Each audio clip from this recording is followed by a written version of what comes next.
რა ხდება ხომ ხედავთ საქართველოში ძირს უთხრიან ყოველივე ქართულს შემოდინება აფროაზიული მოდგმისა გაქცევა საქართველოსთან ქართველებისა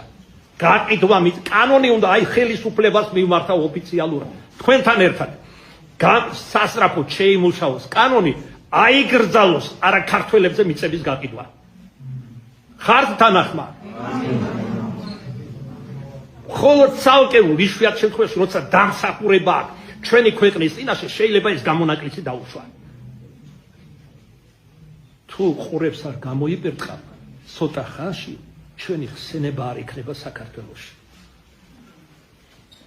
უდაბნოებიდან მოსულები ბედუინები შთამომავლები ხარობენ დღეს საქართველოში რატომ დაიჟებით იცით პირველყოლისა იმის გამო რომ ღვთისმშობლის წილხვედ საქართველოს უშვებით ამას მერე იმიტომ რომ თქვენი მამა პაპის სისხლით გაპოხილ და ძვლით გაპოხილ მიწას ყიდით სხვებზე ვიღაცამ ჯიპი იყიდა ვიღაცამ ღიპი დაიყენა ამ პულით მიწა რომ გაყიდა ქართული და სხვა და სხვა კეთილი თქვენ ასე გინდათ მერე ნუღარ იტყვით გახსოვთ რა სამბობდი აფხაზეთზე ესე იგი აფხაზეთი როგორ დაიკარგა აფხაზეთში დაიკარგა ჯერ ქართული სული კიდევ მოგიყვანთ მაგალითებს დავიღოთ მეგრელები რომლებიც იქ ცხოვრობენ და არა მარტო რაჭველებიც იყვნენ სვანები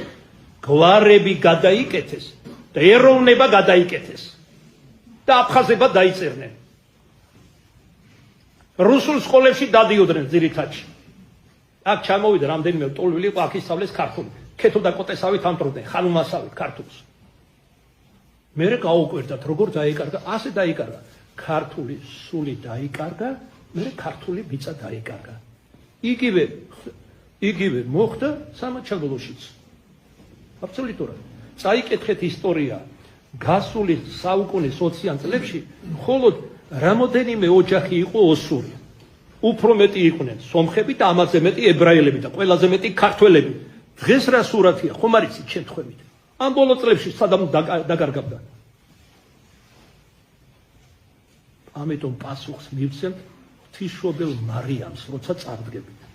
მას დიდებაც აქვს შეწევნაც აქვს მაგრამ მჟავრი აქვს სამართლიანი ერთ-ერთ მეფეს რო უბრძანა რომ გაელაშქრა და არ გაილაშქრა როგორ დასაჯა ღვთისმშობელმა ქართულ მეფეზეა ლაპარაკი სამშობლოს ღალატს ესე ადვილად არ პატიებენ ზეცაში თქვენ რომ იცოდეთ